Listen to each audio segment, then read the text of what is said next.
নবীর কাছে 500 বার 700 বার 1000 1500 বার, আর আমাদের নবীর কাছে এসেছিলেন 24000 বার। এক এক দিনে দুবার তিনবার চারবার করে। আর আজকে 14 দিন 2 সপ্তাহ হয়ে গেল জিবরাইল ফেরেশতার কোনো দেখা নাই। আল্লাহ নবী বড় চিন্তিত হয়ে পড়লেন, মনে মনে চিন্তা করলেন, আল্লাহ আমি কি জিবরাইল আমিনের সঙ্গে কোনো নাফরমানি করলাম, বেয়াদবি করলাম? ও রব্বুল আলামিন, আল্লাহ আপনি কি আমার উপর অসন্তুষ্ট হলেন? এতদিন হয়ে গেল জিবরাইল আমিন আমার কাছে আসে না।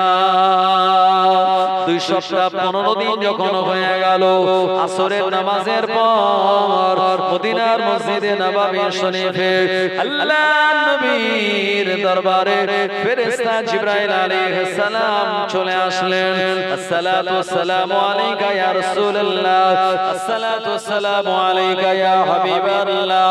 আল্লাহ নবী সালামের জবাব দিয়ে বললেন, ও জিবরাইল আমি কি তোমার সঙ্গে কোনো বেয়াদবি করেছি? জিবরাইল আল্লাহ তাআলা কি আমার উপরে নারাজ হয়েছেন? জিবরাইল আলাইহিস সালাম বললেন, না না না ইয়া রাসূলুল্লাহ, এমনটা নয়। তবে আপনি যেদিন ইহুদিদের প্রশ্নের সম্মুখীন হয়েছিলেন, রূহটা কি আপনি বলেছিলেন আগামী কাল জবাব দেব। ইয়া রাসূলুল্লাহ হাবিবাল্লাহ, ওই আগামী কাল জবাব দেব এই কথাটার সঙ্গে আপনি ইনশাআল্লাহ বলেন না। আল্লাহ নবী কথাটা শোনার পরে ঝরঝর করে কাঁদতেছেন। জিবরাইল আমিন বললেন, ইয়া রাসূলুল্লাহ হাবিবাল্লাহ, হুজুর এটা আপনার কোনো গুনাহ নয়, আপনার এটা কোনো খাতাও নয়। আপনার উম্মত দিগকে আল্লাহ পাক শিক্ষা দেওয়ার জন্য বলে দিয়েছে, ভবিষ্যতে ফিউচারে কোন কাজ করার ইচ্ছা এরাদা করলে তারা যেন ইনশাআল্লাহ বলে নেয়। ইনশাআল্লাহ বললে পরে আল্লাহ কঠিন কাজগুলিকে সহজ করে দেবে। আল্লাহ নবীর কাছে ফেরেশতা জিবরাইল আলাইহিস সালাম শুনিয়ে গেলেন, ইয়াসআলুনাকা আনির রূহ, আপনাকে রূহ সম্পর্কে জিজ্ঞাসা করা হয়েছে, আপনি রূহ সম্পর্কে জিজ্ঞাসিত হয়েছেন। আপনি বলুন, কুলির রূহ মিন আমরি রাব্বি, রূহটা হলো আল্লাহ তাআলার হুকুম ছাড়া অন্য কিছু নয়। রূহ কি? আল্লাহ তাআলার হুকুম ছাড়া অন্য কিছু নয়। ওরা বলল আল্লাহ তাআলার হুকুম এই রূহ, তাহলে এই রূহের ব্যাপারটা এটা তো আমরা ক্লিয়ার বুঝলাম না। আল্লাহ পাক এই সময় শুনিয়ে দিলেন, ও জিবরাইল আমার নবীকে শুনিয়ে দাও, ওমা উতিতুম মিনাল ইলমি ইল্লা কালিলা, ওমা উতিতুম মিনাল ইলমি ইল্লা কালিলা, তাদের যে ইলম আর জ্ঞান দেয়া হয়েছে এটা হলো খুব সামান্য অল্প পরিমাণের ইলম আর জ্ঞান। এই জ্ঞান নিয়ে রূহটা কি, রূহের ব্যাপারটা কি, রূহের ডেফিনেশন কি, রূহের উপসংহার কি, রূহের ডিটেইলসে তারা বুঝতে পারবে না। এই রূহটা হলো মিন আমরি রাব্বি, আল্লাহ তাআলার হুকুম ছাড়া অন্য কিছু নয়। ওরা জবাব পেয়ে চলে গেল। ভাই সেই দিন থেকে ইনশাআল্লাহ ভবিষ্যতে কোনো কাজ করার আগে আমাদের বলা লাগবে। সুলাইমান নবী তিনি যখন বিরাট বাহিনীর সম্মুখীন হলেন, এ সময় তিনি বলেছিলেন, হে আমার কওমের লোকেরা, তোমরা আমার সঙ্গে যোগদান করো, আমি ওদের এগেইনস্টে লড়াই করব। কওমের লোকেরা সুলাইমান নবীর পাশে আসেনি। যেমন আপনার মুসা আলাইহিস সালামের কওমেরা বলেছিল, ইযহাব আনতা ওয়া রাব্বুকা ফাকাতিলা ইন্না হাহুনা কায়িদুন, হে মুসা তুমি আর তোমার খোদা গিয়ে লড়াই করো, আমরা এখানে বসে রইলাম, আমরা যাব না।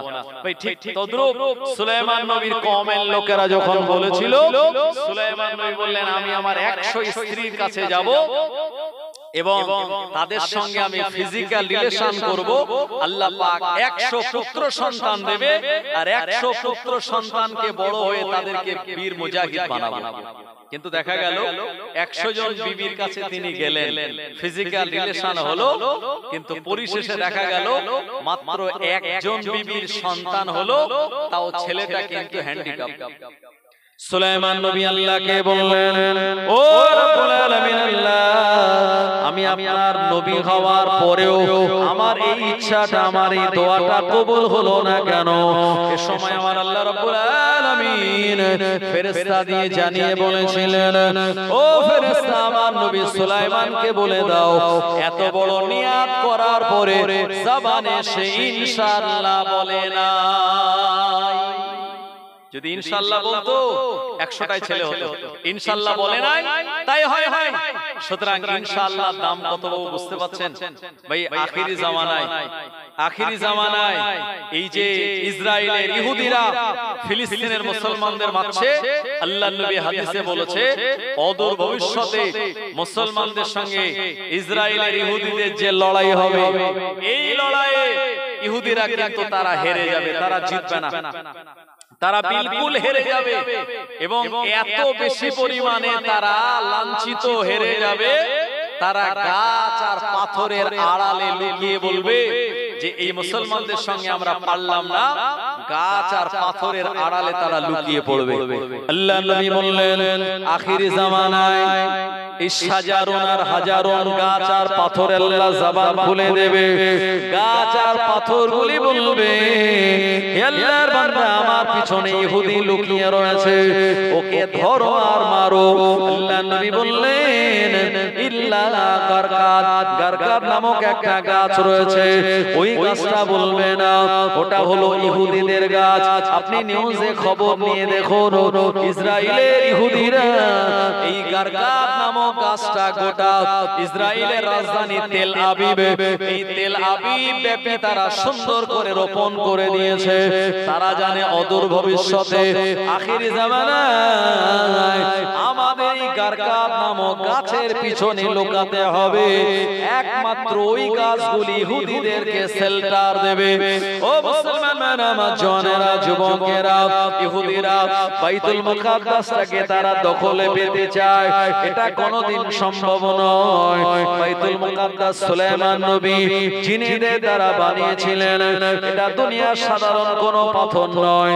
সুলাইমান নবী জিনেদেরকে বলেছিল, এ জিন জাতিরা, তোমরা ডুব দাও সমুদ্রের অতল তলে, সমুদ্রের গভীরে তলদেশে ডুব দিয়ে সেখান থেকে বিভিন্ন কালারের পাথরগুলিকে তোমরা তুলে এনে আর সমুদ্রের আঠালো জিনিস দিয়ে বাইতুল মুকাদ্দাস মসজিদ তোমরা তৈরি করো।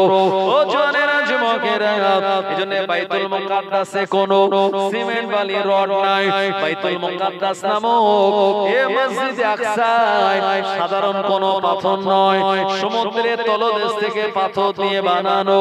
ওই মসজিদে আপনি যদি এক রাকাত নামাজ আদায় করেন, আল্লাহর নবী জানিয়ে দিলেন তার নামায় আমানে 1000 নামাজ পড়া সওয়াব আল্লাহ দান করে দেবে। এমন করে বাইতুল মুকাদ্দাস এমন একটা মসজিদ, যে জায়গায় আমার নবী মেরাজে যাওয়ার সময় 2 রাকাত নামাজ তিনি আদায় করে গিয়েছিলেন। মেরাজ থেকে ফেরার পরে ফজরের নামাজ আল্লাহর নবী বাইতুল মুকাদ্দাসে আদায় করেছিলেন এবং সমস্ত নবী পয়গম্বর আলাইহিস সালাম গণেরা আল্লাহর নবীর পিছনে মুসল্লি হিসাবে দাঁড়িয়ে গিয়েছিলেন। বাইতুল মুকাদ্দাসে নবী জাকারিয়া আলাইহিস সালাম ইমামতি করেছেন। জাকারিয়া আলাইহিস সালামের জামানায় আমার আল্লাহ রাব্বুল আলামিন মরিয়ম আলাইহিস সালামকে পাঠিয়েছিলেন, যে মরিয়ম আলাইহিস সালামের আব্বা জানের নাম হলো ইমরান আলাইহিস সালাম, যিনি একজন নবী ছিলেন। এই মরিয়ম আলাইহিস সালাম বাইতুল মুকাদ্দাসের আপন কক্ষের ভিতরে তিনি ইবাদত বান্দেগি করে ওখানে লালিত পালিত হয়েছিলেন। দুনিয়ার কোনো খাদ্য খোরাক নয়। মরিয়ম আলাইহিস সালাম তিনি যখন নামাজ পড়ার পরে নামাজের মুসল্লি আপনার মুসাল্লা উঁচু করতেন, এই নামাজের মুসাল্লার নিচে থেকে গরম গরম জান্নাতি খাবার আল্লাহ তানার জন্য রেডি করে দিতেন। একবার জোরে বলুন সুবহানাল্লাহ। এই মরিয়ম আলাইহিস সালামকে ব্যভিচারিণী লাকাব দিয়েছে ইহুদি জাতিরা। শুধু তাই নয়, জাকারিয়া আলাইহিস সালামকে হত্যা করেছে, শহীদ করেছে এই ইহুদি জাতিরা। ইহুদি জাতিরা 70,000 নবী পয়গম্বর আলাইহিস সালাতু সালামের উপরে তারা তরবারি চালিয়েছিল, তাদের সঙ্গে শত্রুতা করেছিল। ইহুদিরাই সর্বপ্রথম এই দুনিয়ার জমিনে ফিতনা ফাসাদ তৈরি করেছিল। এজন্য ইহুদি হলো আল্লাহ তাআলার পক্ষ থেকে অভিশপ্ত একটা জাতি।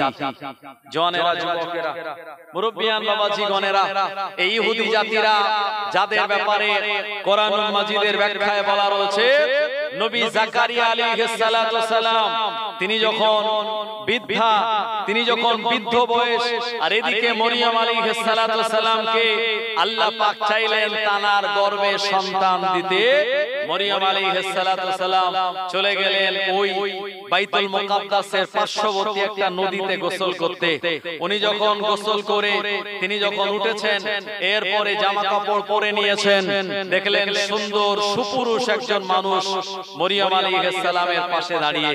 মরিয়ম আলাইহিস সালাম দেখলেন এই এলাকায় এত সুন্দর যুবক এখানে কেউ নেই, এই যুবকটা কে? মরিয়ম আলাইহিস সালাম যুবককে দেখে তিনি ভয় পেয়ে গেলেন। যুবক এই সময় মরিয়ম আলাইহিস সালামকে আশ্বস্ত করে বললেন, আপনি ভয় পাবেন না, আমি আপনার কোনো ক্ষতি করব না। বলল, আপনার পরিচয় একবার আমায় দিন। মরিয়ম আলাইহিস সালাম ওই যুবক বললেন, আমি দুনিয়ার কোনো মানুষ নই, আমি হলাম আল্লাহ তাআলার ফেরেশতা। জোরে বলুন সুবহানাল্লাহ। মরিয়ম আলাইহিস সালাম তিনি তখন আশ্বস্ত হলেন, ফেরেশতা যিনি হন তানার মনে রিয়া, তাকাব্বুরি, হিংসা, অহংকার এসবের কোনো জায়গা নাই। ফেরেশতা যিনি হন তিনি খাওয়া দাওয়া করেন না। ফেরেশতা যিনি হন তিনি ঘুমান না। ফেরেশতা যিনি হন তিনি নারীও নয়, পুরুষও নয়, এবং ফেরেশতার কোনো যৌবন শক্তিও নাই। মরিয়ম আলাইহিস সালাম তিনি আর ভয় পেলেন না। বললেন, কি ব্যাপার, আমার এখানে আগমন করার কারণ? বলল, আল্লাহ তাআলার নির্দেশে আমি এসেছি, তোমার মুখে একটু ফু দেব। মরিয়ম আলাইহিস সালাম গাল হাত করলেন, একটু ফু দিয়ে চলে গেল। কিছু মাস পরে দেখা গেল মরিয়ম আলাইহিস সালামের শরীরের পরিবর্তন হয়ে গেল। মরিয়ম আলাইহিস সালাম বুঝতে পারলেন তিনি এখন প্রেগন্যান্সি, তিনি এখন গর্ভবতী। মরিয়ম আলাইহিস সালামের সময় আল্লাহ তাআলার কাছে দোয়া করে বললেন, ও রব্বুল আলামিন, এমন করে আমার সঙ্গে কোন পুরুষের বিবাহ হয় নাই, আল্লাহ পাক আমার গর্ভে বাচ্চার আগমন, এটা সমাজের মানুষ তো ভালোভাবে মেনে নেবে না, আল্লাহ পাক আপনি এ ব্যাপারে আমায় কিছু জানিয়ে দিন। মরিয়ম আলাইহিস সালাম দোয়া করে আমার আল্লাহ রাব্বুল আলামিন ইলহামের মাধ্যমে তাকে আশ্বস্ত করে বললেন, হে আমার বান্দি মরিয়ম, চিন্তার কোনো কারণ নাই, তোমার গর্ভে যে সন্তানকে আমি পাঠিয়ে দিয়েছি তিনি দুনিয়ার কোনো সাধারণ ছেলে নয়, তিনি হলেন আল্লাহ তাআলার একজন প্রেরিত পয়গম্বর, যার কালেমা হবে লা ইলাহা ইল্লাল্লাহ, ঈসা রূহুল্লাহ। এই ছেলেটা হলো এ জামানার অন্যতম নবী। ঈসা আলাইহিস সালামকে পেটে ধারণ করে মরিয়ম আলাইহিস সালাম খেজুর গাছের নিচে বসবাস করতে লাগলেন। আমার আল্লাহ এই খেজুর গাছ থেকে তার রিজিকের ব্যবস্থা করে দিলেন। এভাবে করে মরিয়ম আলাইহিস সালাম যখন প্রেগন্যান্সি, গর্ভবতী, ইহুদিরা এরা বিরাট মিটিং করতে বসে গেল।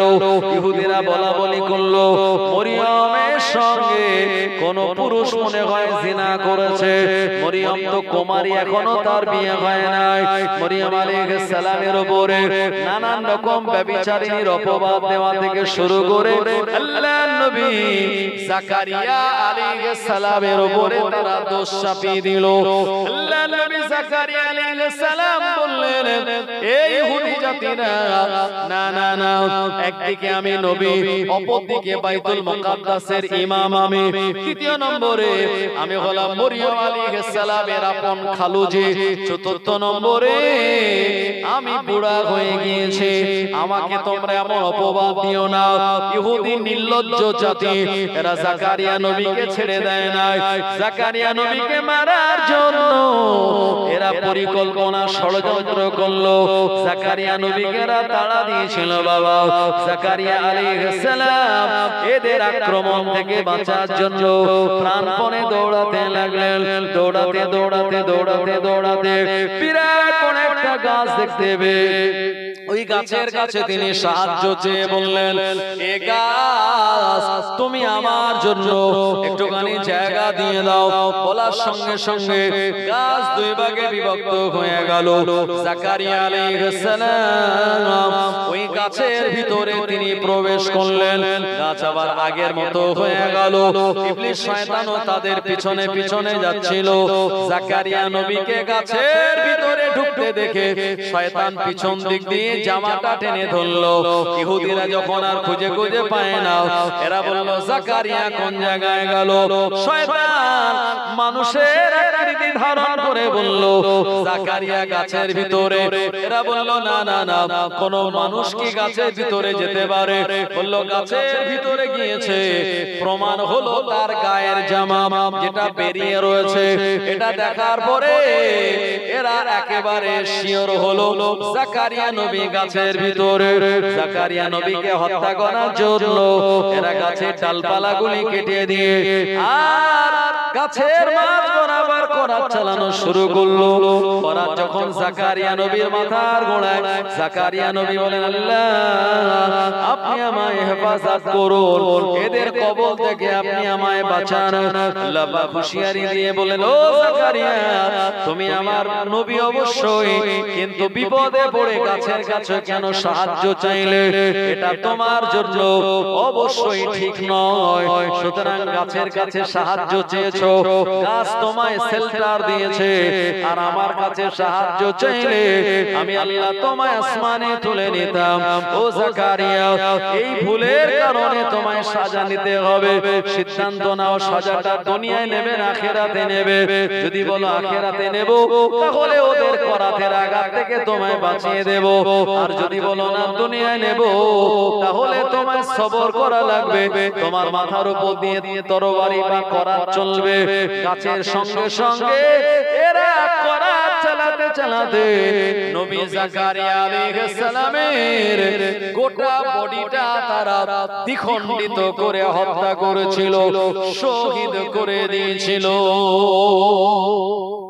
এই সেই ইহুদি ইসরায়েলে যারা বর্তমান ফিলিস্তিনদের উপরে আঘাত করছে শুধু তাই নয় ঈসা আলাইহিস সালামকেও এরা মারার জন্য তাড়া দিয়েছিল বলল যার সন্তান ঈসা একে বাঁচিয়ে রাখা যাবে না জোরে বলুন নাউজুবিল্লাহ যখন তাড়া দিল খ্রিস্টান যারা আজকাল তারা সেদিন ঈসা আলাইহিস সালামের পক্ষে ছিল আর ইহুদিরা বিপক্ষে সেদিন ঈসা আলাইহিস সালামকেও তাড়া দিয়েছিলেন ঈসা আলাইহিস সালাম ছাদবিহীন একটা ঘরে প্রবেশ করেছিলেন আল্লাহর কাছে সাহায্য চাইলেন আল্লাহ পাক তুলে নিলেন কোথায় আল্লাহ তাআলার আসমানে ঈসা আলাইহিস সালামকে আল্লাহ মৃত্যু দেননি আসমানে তানি আল্লাহ তাআলার কাছে সংরক্ষিত রয়েছে আবার এই ইহুদি জাতি তাদের ভিতর থেকে একজন লোক ঘরে প্রবেশ করলো ঈসা নবীর আকৃতির মতো আল্লাহ তার আকৃতি বানিয়ে দিল ওরা নিজেরা নিজেদের লোককে ধরে যখন শুলে চলাতে যাবে এ বলছে ভাই আমারে মেরো না আমি তোমাদেরই লোক ওরা বলল না তুই তো বাঁচার জন্য এমন কথা বলিস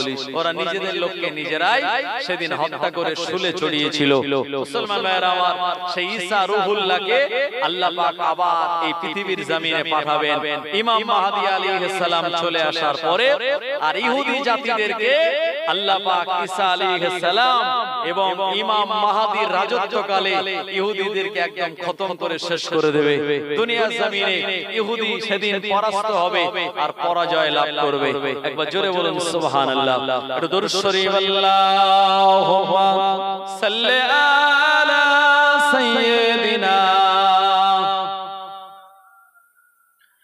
وعلى آل سيدنا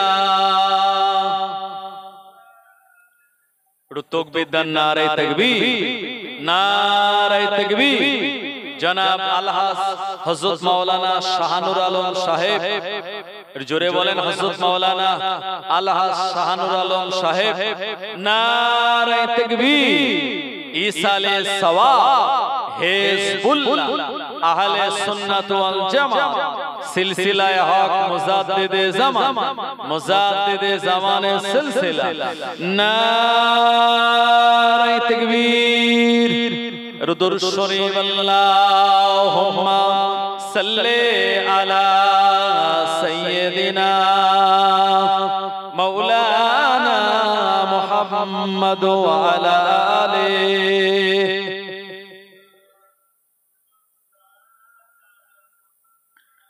तारीफ मोहम्मद हमें लिख लिख के सुनाएंगे हम खत्म नबूवत पे जा अपने लुटाएंगे तारीफ मोहम्मद हमें लिख लिख के सुनाएंगे हम खत्म नबूवत पे जा अपने लुटाएंगे झुकना भी नहीं आता बिकना भी नहीं आता हम जान लुटाएंगे डरना भी नहीं आता आका की मोहब्बत में हम सर को कटाएंगे हम खत्म नबूवत पे जा अपने लुटाएंगे तारीफ मोहम्मद हमें लिख लिख के सुनाएंगे हम खत्म नबूवत पे जा अपने लुटाएंगे दोहराएंगे हम फिर से तारीफ अमामा की इश्क नबी है क्या बतलाएंगे दुनिया को जज्बाए ईमानी हम दुनिया को दिखाएंगे हम खत्म नबूवत पे जा अपने लुटाएंगे तारीफ मोहम्मद हमें लिख लिख के सुनाएंगे हम खत्म नबूवत पे जा अपने लुटाएंगे जो उनके दीवाने हैं ओ दिल के तराने हैं गुस्ताख नबी है जो शैतान दीवाने ओ गुस्ताख मोहम्मद का हम नाम भी बिठाएंगे हम खत्म नबूवत पे जा अपने लुटाएंगे तारीफ मोहम्मद हमें लिख लिख के सुनाएंगे हम खत्म नबूवत पे जा अपने लुटाएंगे अल्लाहुम्मा सल्ले अला सय्यिदिना व अला आले सय्यिदिना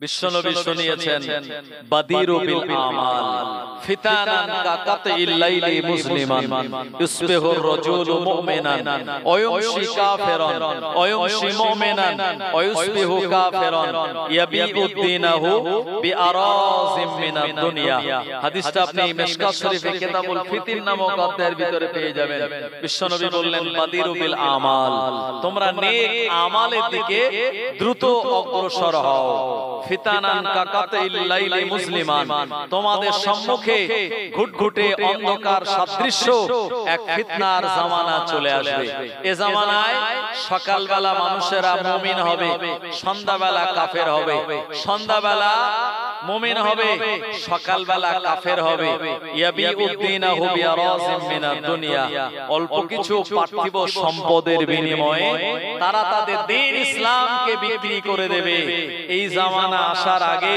তোমরা নেক আমালের দিকে দ্রুত অগ্রসর হও ভাই বাবা জীবনেরা এমন করে আখির জামানায় ইমাম মাহদী আলাইহিস সালাম আসবেন ইমাম মাহদী আলাইহিস সালামের পরে ঈসা আলাইহিস সালাম সিরিয়ার দামেস্কের শ্বেত মিনারের উপরে ফেরেশতার ডানার উপরে ভর দিয়ে তিনি নামবেন আসরের সময় সিরিয়ার দামেস্কের মসজিদে এরপরে আল্লাহ পাক দুনিয়ার জমিনে আরেকটা বাহিনী পাঠাবে যে বাহিনীটাকে বলা হয় ইয়াজুজ আর মাজুজ ইয়াজুজ আর মাজুজ এমন একটা ভয়ঙ্কর সম্প্রদায় এ সম্প্রদায়েরা এরা হলো হিংস্র।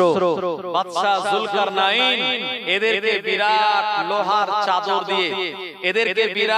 লোহার চাদর দিয়ে একটা জায়গায় এদেরকে আবদ্ধ করে রাখা হয়েছে।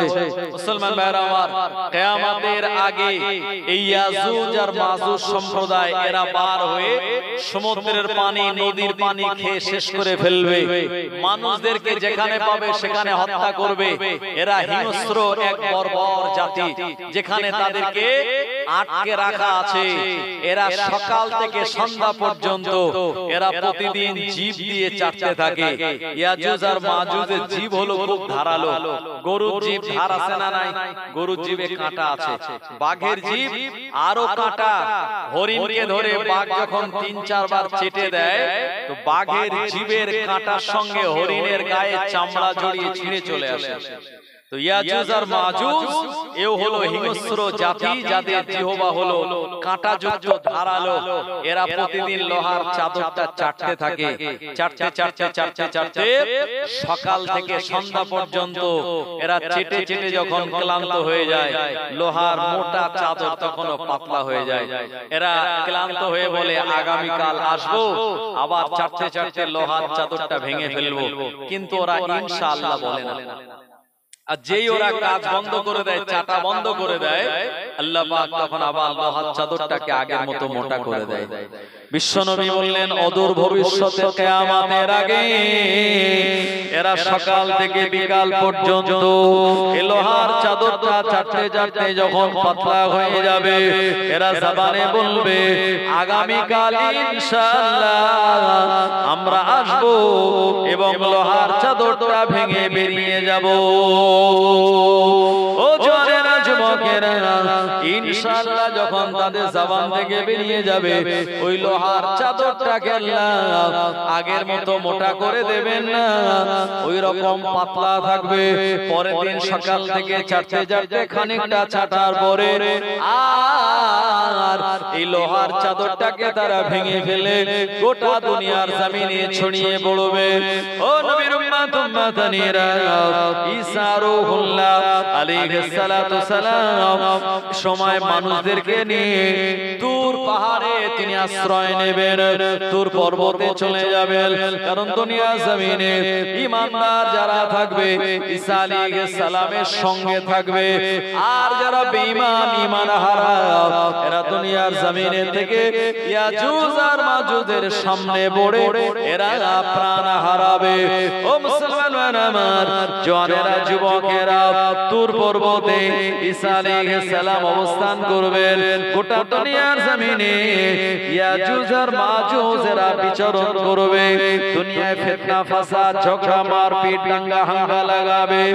ঈসা রূহুল্লাহ আল্লাহর কাছে দোয়া করে বলবেন, ও রব্বুল আলামিন আল্লাহ, ইয়াজুজ আর মাজুজের কবল থেকে আপনি আমাদিগকে পরিত্রাণ দান করে দিন। এ সময় ঈসা আলাইহিস সালামের দোয়াটা আল্লাহ তাআলার দরবারে কবুল হয়ে যাবে। ইয়াজুজ আর মাজুজকে আল্লাহ পাক ধ্বংস করে দেবেন। আসমানে একটা গজব তাদের উপরে চলে আসবে।